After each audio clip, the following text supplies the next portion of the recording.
최신 지구촌 소식 만나보는 글로벌 리포트 시간입니다. 한국경제신문의 한경제 기자 나오셨습니다. 어서 오세요. 안녕하세요. 먼저 일본 소식부터 만나보겠습니다. 요즘 일본에서 저도 이거 외신 봤는데 야생곰을 마주치는 사람들이 많다라고 하는데 이 야생곰이 진짜 사람들까지 해친다고요? 네, 그렇습니다. 일본 뉴스를 보시면 심심찮게 들려오는 소식이 사람이 야생곰의 습격을 받아서 사망에 이르렀다, 큰 부상을 입었다 이런 소식들인데요. 예. 특히 산악지형인 일본 북부에서 습격이 빈번하게 일어나고 있습니다. 일본 환경부가 조사를 해보니까 올해 일본에서만 야생곰 공격 신고가 100건 이상 접수됐고요. 곰을 목격했다는 신고는 4월부터 9월까지 5달 동안 전국적으로 2만 건에 달했다고 합니다. 무엇보다도 곰의 공격을 받아서 결국 사망에 이르는 이런 목숨을 잃는 사고가 눈에 띄게 늘었습니다.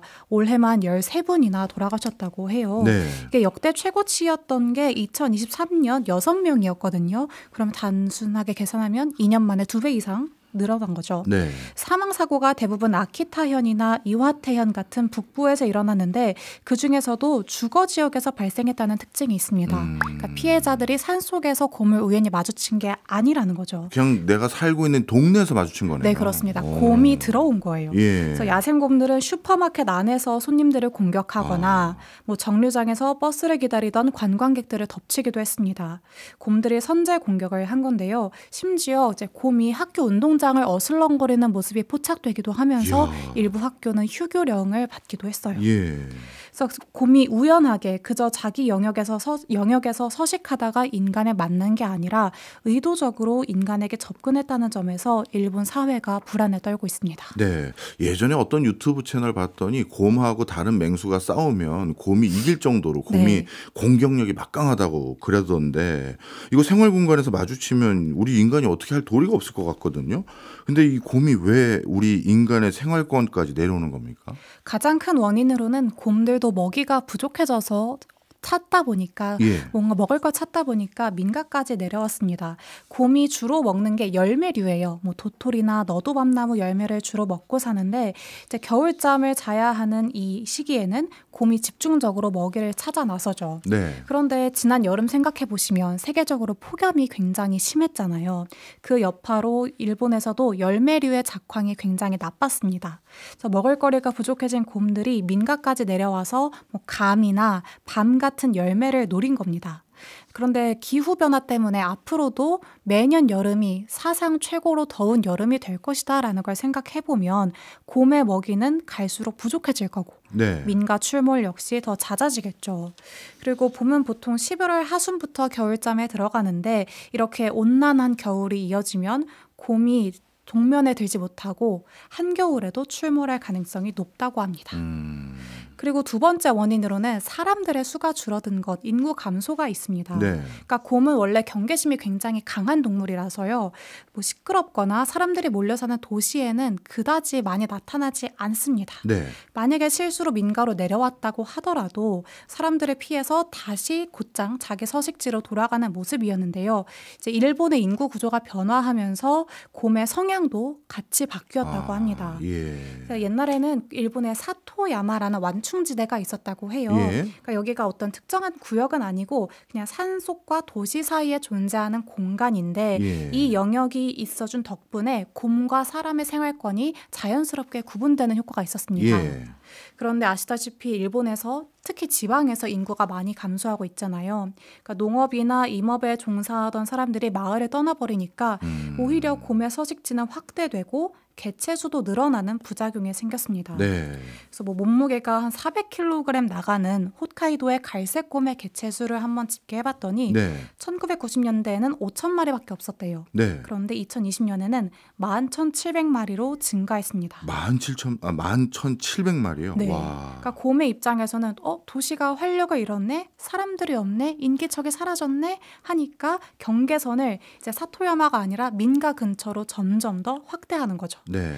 이렇게 습성이 바뀐 일본의 신세대 곰이라고 할까요? 이 곰들은 더 이상 인간을 두려워하지 않는다고 합니다. 또 민가 역시 나의 활동 구역으로 인식하고 있고요. 그리고 인간을 뭔가 일종의 사냥감으로 여긴다고 볼 정도로 선제 공격을 서슴지 않고 있습니다. 그래서 접수된 신고들을 보면 일본에서도 인구가 소멸하는 지역과 곰이 자주 출몰하는 지역이 겹친다고 해요. 분명한 상관관계가 있는 거죠. 그렇네요. 이 개체 수가 생각보다 굉장히 많이 늘어난 것 같은데 곰이 천적이 있나 싶은 생각도 드는데 천적 없나요? 그 피라미드상 구조를 보면 아마 곰이 굉장히 맹수 중에서도 예. 공격성도 강하고 강한 동물일 거긴 합니다. 예. 그런데 그래도 인간이 이렇게 야생곰의 개체 수를 조절해 주던 때가 있었어요. 예. 사냥꾼들이 그 역할을 했는데요. 1980년대까지만 해도 진짜 곰을 사냥하는 게 수익성이 굉장히 높은 경제 활동이었습니다. 네. 곰의 가죽이라든지 웅담이라고 하는 그 쓸개즙은 약효로 사용되기 때문에 비싼 값에 거래가 됐죠. 네. 그런데 이제 90년대 이후에 뭐 환경에 대한 의식이 높아지고 동물권에 대한 인식도 바뀌면서 곰을 포획하는 것에 대한 규제가 굉장히 강화됐습니다. 네. 그때부터 사냥 문화가 거의 사라지다시피 했고요.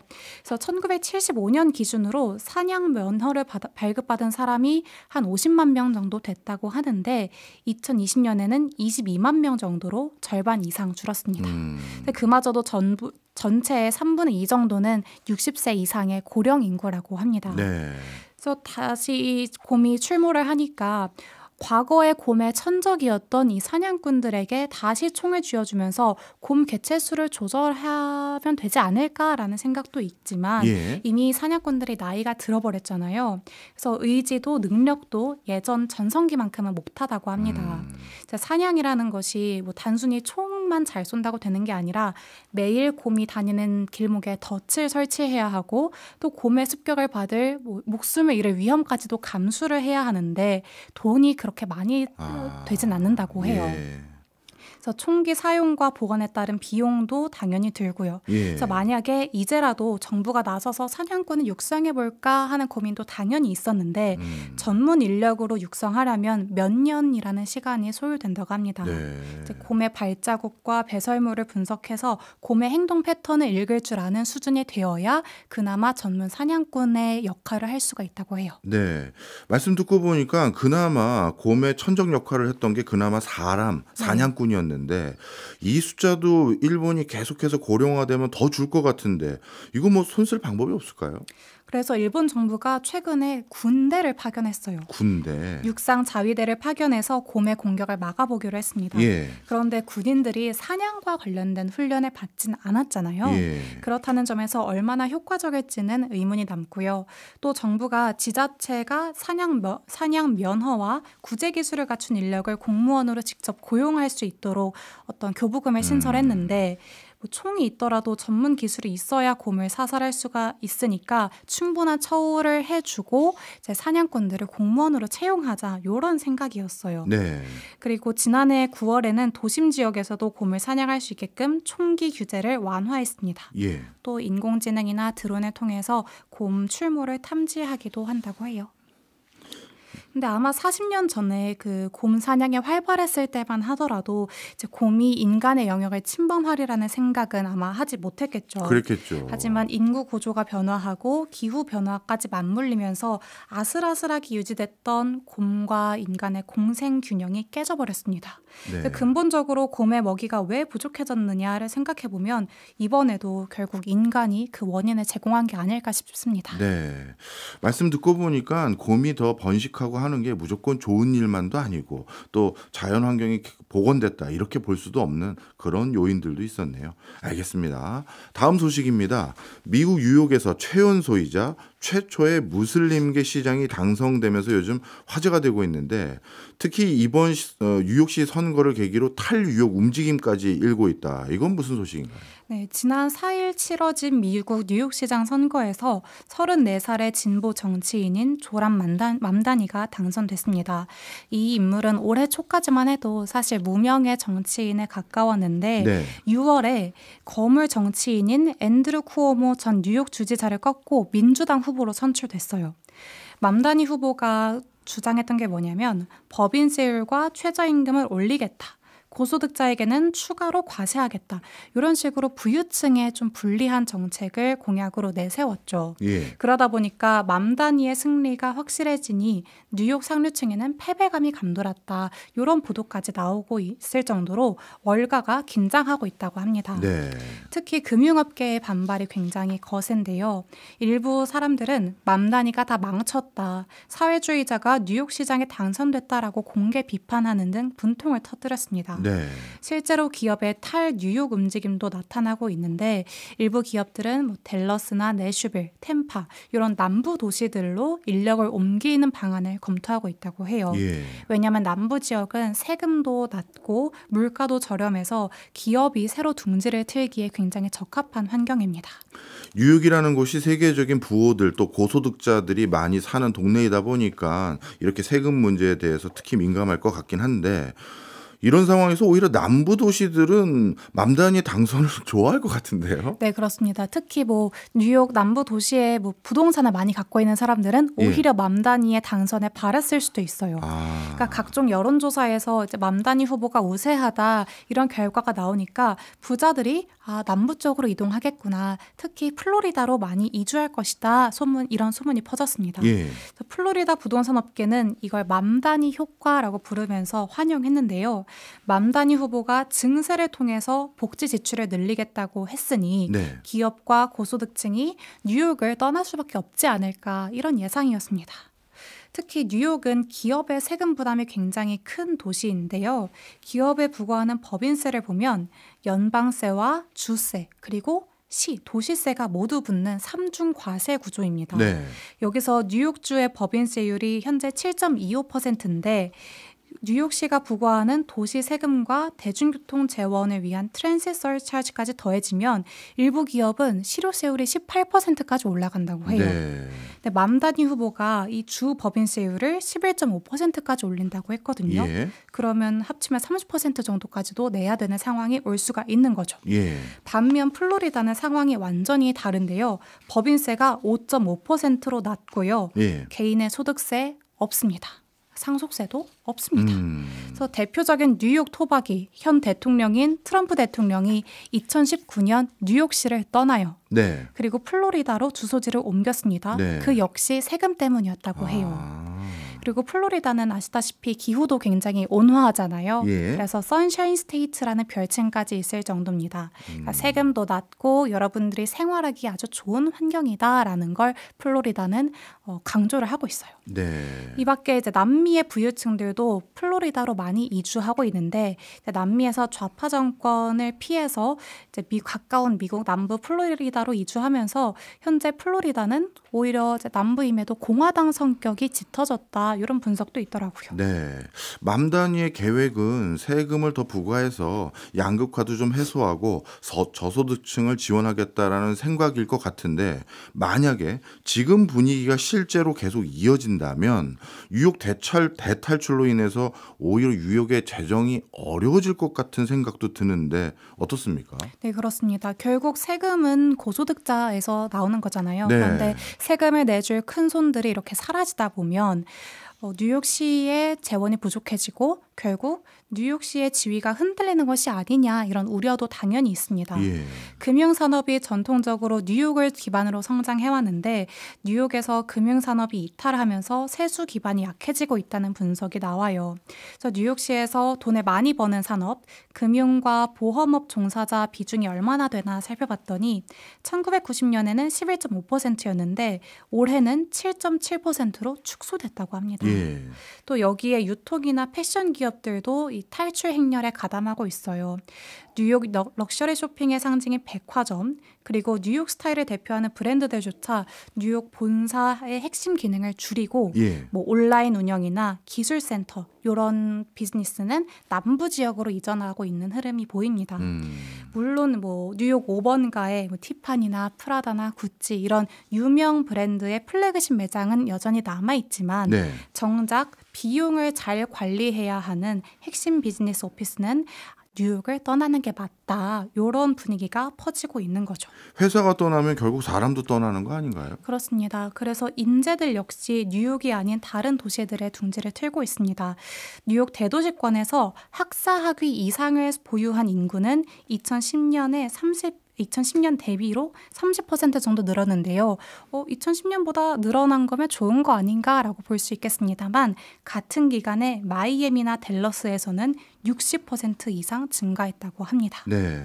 그러니까 고급 인력들이 뉴욕에 정착한다고 하더라도 굉장히 큰 허들이 하나 있는데요. 생활비가 너무 비싸다는 점이에요. 특히 살인적인 집값이 문제로 꼽힙니다.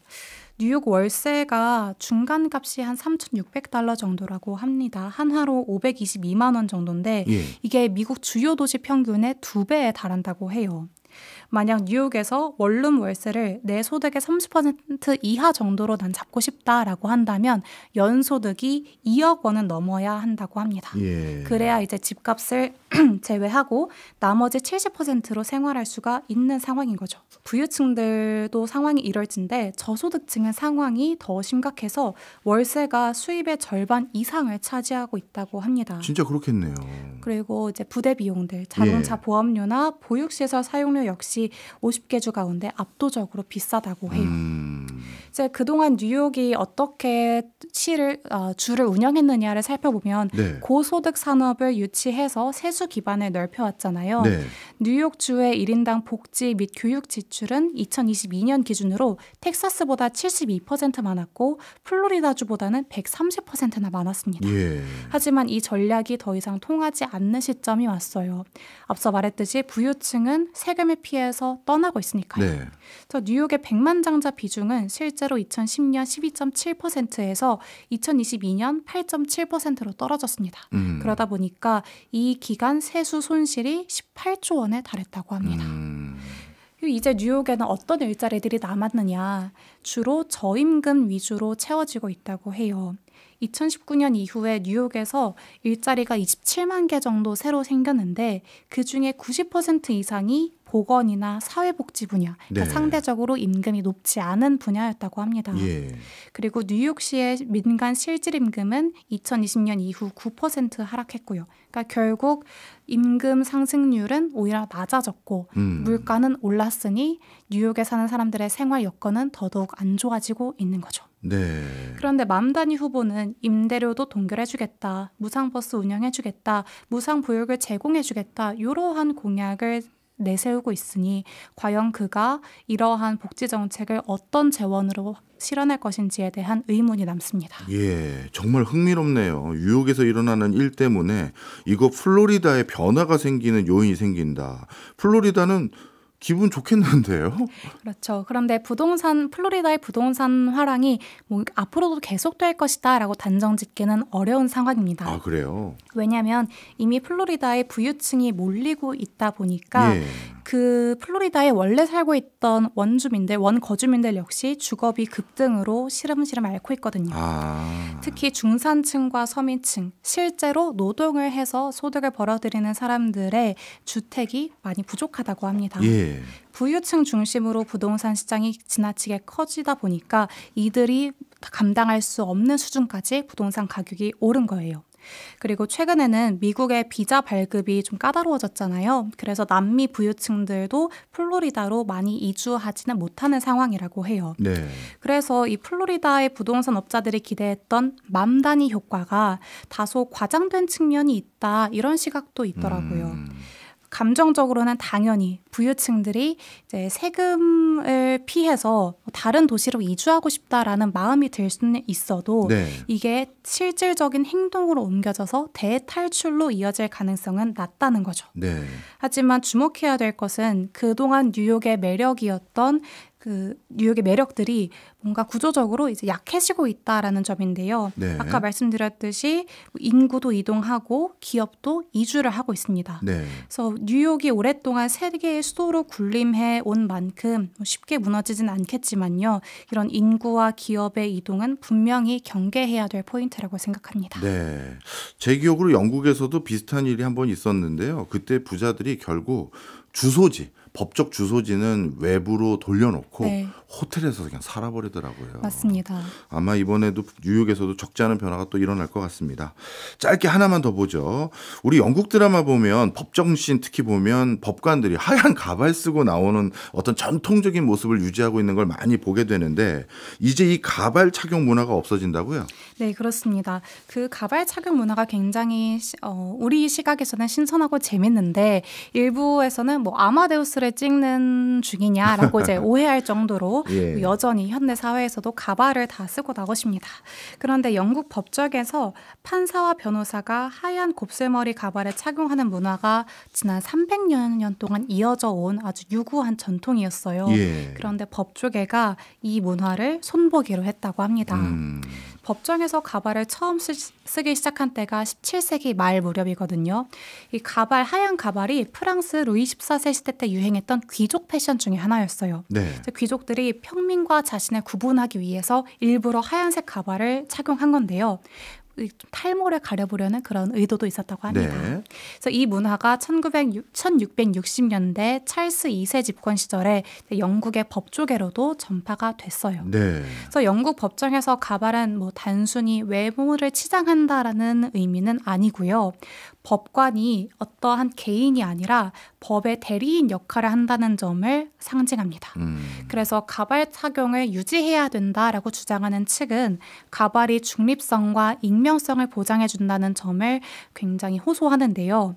예를 들어서 모두가 가발을 쓰고 있다면 젊은 변호사든 아니면 베테랑 변호사든 판사든지 모두가 비슷해 보인다는 거예요. 네. 그렇기 때문에 평등이라는 가치를 이룰 수가 있다는 거죠.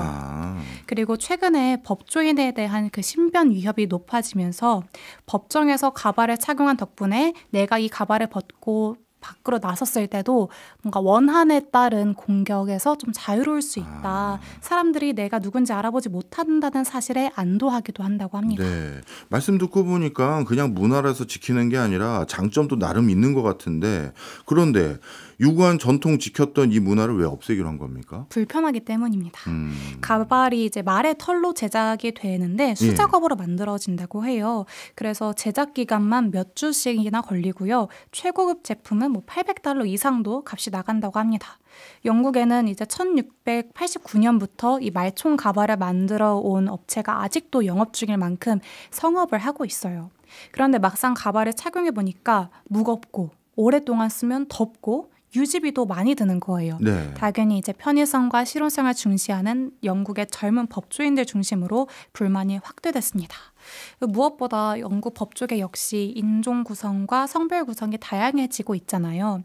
그래서 뭐 흑인들의 그런 강한 곱슬머리나 아니면 뭐 폐경기 증상으로 급심한 더위를 느끼는 여성 법조인이나 아니면 뭐 가발을 착용하면 보청기가 제대로 작동하지 않는 법조인 이런 여러 가지 케이스에서 불편함이 편함보다 더 크다는 게 파악이 된 겁니다. 네. 그래서 이미 법정 내 가발 착용이 단계적으로 규정이 완화되고 있기는 해요. 터번을 써야 되는 시크교도나 히잡을 착용해야 하는 무슬림 변호사들의 경우에는 가발 착용이 면제되고 있고요. 또 2008년에는 가정법원에 한해서는 가발과 정식 법복 착용을 없애고 비즈니스 정장으로 대체했습니다. 네. 마지막 남은 이 형사법원에서만큼은 변화가 더딘 상황이에요. 그런데 최근 법조계 논의에 따라서 이 형사법원에서마저도 변화의 물결이 닿게 됐습니다. 네. 불편하더라도 전통을 이어갈 것이냐 아니면 이제 현대적으로 실용적으로 좀 업무 처리하자 그 고민이군요. 그렇습니다. 그래서 법의 권위가 형식에서 오는지 아니면 정의에서 오는지를 두고 많은 국가들이 저마다의 답을 찾아가고 있는 과정이라고 보여요. 네, 알겠습니다. 오늘도 흥미진진한 소식들 너무 재밌었습니다. 지금까지 한경제 한국경제신문 기자였습니다. 고맙습니다. 감사합니다.